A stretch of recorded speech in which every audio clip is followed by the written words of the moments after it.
د محترمه ډاکټر سمینا افریدي تعلق د خیبر ضلع تیراز سیمې سره دی. په فلسفه کې د ایم ای او پی ایچ ډي ډیګرۍ ترلاسه کړي دي او د پښتنو په معاشره کې د صنفي ناهموارۍ او د میرمنو د حقونو په هکله ژوره مطالعه لري. محترمه د کانفرنسونو او څیړنې په لړ کې د امریکې، جرمني، مصر، لندن، برازیل او افغانستان دورې هم کړي دي او درس و تدریس شعبې سره وابسته ده. نو څنګه چې د خیبر پښتونخوا تقریبا په ټولو ضلعو کې یو یونیورسيټي شته دی، نو دغسې په کار دا ده چې په دې نوو قبایلي اضلاع کې هم په هره ضلع کې یو یونیورسيټي جوړه شي. ځکه که اوس دا اوسنی کمپس دی نو د دې دا لوکیشن که تاسو وګورئ نو دا د ډېرو خلکو نه اوس هم ډېر لرې دی. نو لکه دې حوالې سره دا په کار دی چې بس هم په اکه اضلاع کې هغوی ته د تعلیم سهولیات ملو شي، که په دې دغه وکتلی شي. بله دا ده چې د تعلیم حوالې سره که وګورئ نو فاټا کې د تعلیم شره که د زنانو د جنرال کومه اوورال چې دغه ده هغه کیدای شي چې د ملک چې دی نو تقریبا هغه کمترین دغه کې وي، لویسټ کې ده، لکه د زنانو دپاره صرف 9% ده، دقسې چې اوورال کومه ده هغه 30% ده. نو مطلب هغه که تاسو کمپیر کوئ نیشنل لیټرسي ریټ سره نو د هغې حوالې سره دا ډېر زیات کم دی. نو دې کې دا ده چې لکه هنګامي دغه باندې کار کول پکار دی حکومت لا. او بله دا ده چې قبایلي اضلاعو خلکو سره چې کم ظلم زیاتې او کم لکه دا کم جنګونه او دا چې په دې تیر شو د دې علاقې د خلکو لکه ډېر زیات حق جوړیږي چې ریاست ډېر زیات د دې د محرومیانو ازالو کې او دې ته چې د بنیادي سهولیات او د روزګار مواقع دپاره ډېر په هنګامي بنیادونو کار وشي. د تعلیم که تاسو وګورئ نو لکه صرف سکولونه جوړ ډېر ګوسټ سکولز دي اوس هم، اول خو د هغې ښه صحیح تحقیقات کول پکار دي او دا ګوسټ سکول ختمول پکار دي. دې نه علاوه که تاسو وګورئ که سکولز شته هم نو هغې کې به لکه انرولمنټ ډېر لو وي. وجه دا ده چې خاص که زه د جینکو د ماشومانو حوالې سره خبره وکړم نو دا علاقو کې پبلک ترانسپورټ داسې نشته، اویلیبل ترانسپورټیشن چې کوم دی هغه ډېر زیات کاسټلی دی، ډېرې پیسې غواړي او خلکو چې دی که نه نو غریبي هغلته کې ډېره زیاته ده. نو بیا که لږې ډېر وسایل وي نو څوک یې بیا په لوڼو نه خرچ کوي، هغه بیا هغې په زامنو باندې خرچ کوي. نو که لږ سکول ته څوک لېږي هم که نه نو زوی به ولېږي او لور به ونه لېږي. او د جینکو دپاره چې دی که نه نو داسې په خپله په ګاډو کې دی د لرې لرې سکولونه دي، پیدل مزل نه خوښوي مور پلار هغه علاقې داسې نه دي چېرې جینکې داسې وځي. نو یو دا ده چېرې د سکولز له دا فیسیلیټیز ورکړی شي چې هغلته کې دلته کې دې ته د روزګار دې ته د ټرانسپورټ سهولیت ورکړی کېږي، چې د سکول د طرف نه داسې ګاډي او دغه راځي چې د دې ماشومانو پک اینډ ډراپ کېږي. نو زه وایم چې دې سره به دغه ډېره زیاته شي،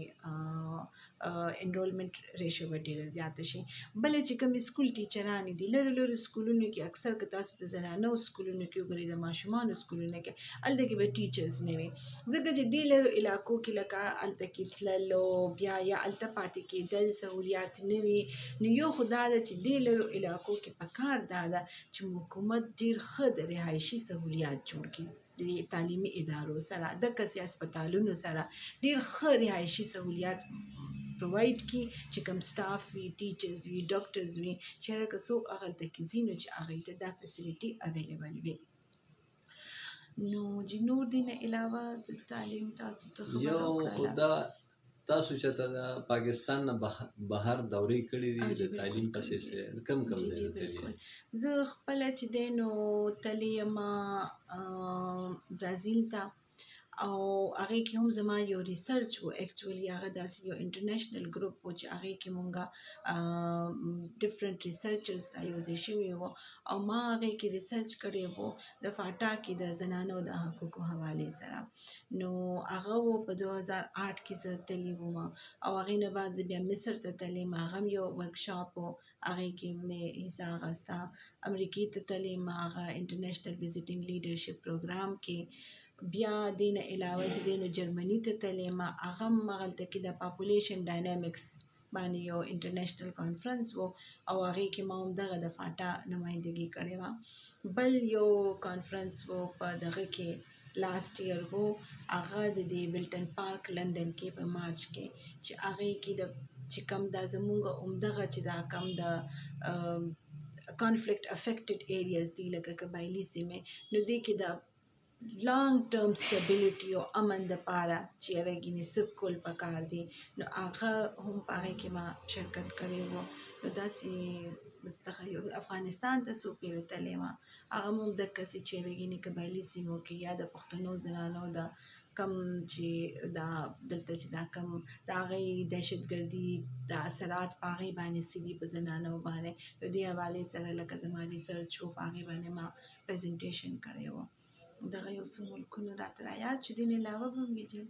خو داسې ذهن کې مې اوس دونه نه راځي تاسو پی ایچ ډي په څه کې کړې وه او ستاسو د پی ایچ ډي چې کوم موضوع وه هغه څه وه زما د پی ایچ ډي ټاپک دی زما پی ایچ ډي اکچولی ملټي ډیسپلینري ده لکه دا فلسفي هم ده او جنډر هم دی نو دې کې ما کړی دی جنډر کانشسنس امنګس پښتون in Afghanistan and Pakistan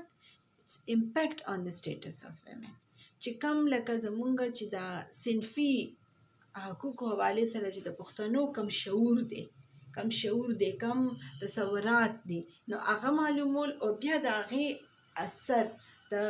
د زنانو او د نارینو او د صنفي تعلقات چې کم دي په دې باندې د هغې اثرات په افغانستان کې او پاکستان او پېښور یونیورسټۍ نه پېښور یونیورسټۍ نه مې کله کړې او چې دا ما کړې 2016 کې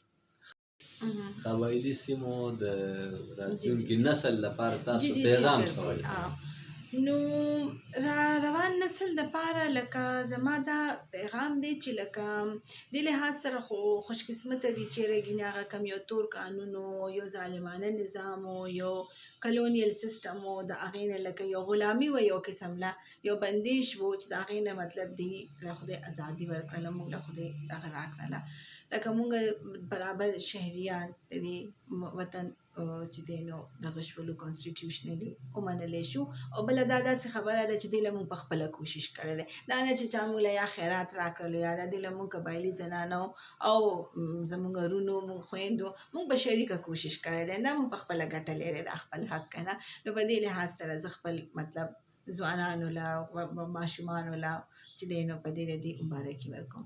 بله زه دا وایم چې ټیک د دې لحاظ سره دي خوش قسمته دي چې او یاره دا د دې وطن یو برابر شهري ګڼلی کېږي خو په دې لحاظ سره په دې ذمهواري هم اوس ډېره زیاته ده ځکه چې دا کم د ټرانزیشن دا فیز دی که نه نو دا ډېر زیات اهم دی نو دې کې به لکه دا چې ډېر زیات به دې کوشش کوي بله دا علاقې اوس هم لکه د دې سچویشن ولټایل دی لکه خدای نه کا خدا انتها پرستی تشدد دا واپس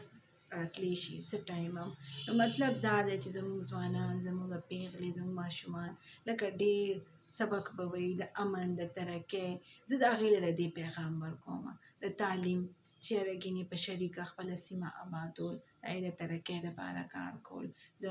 خپلو حقوقو تحفظ کول د بل د حقوقو احترام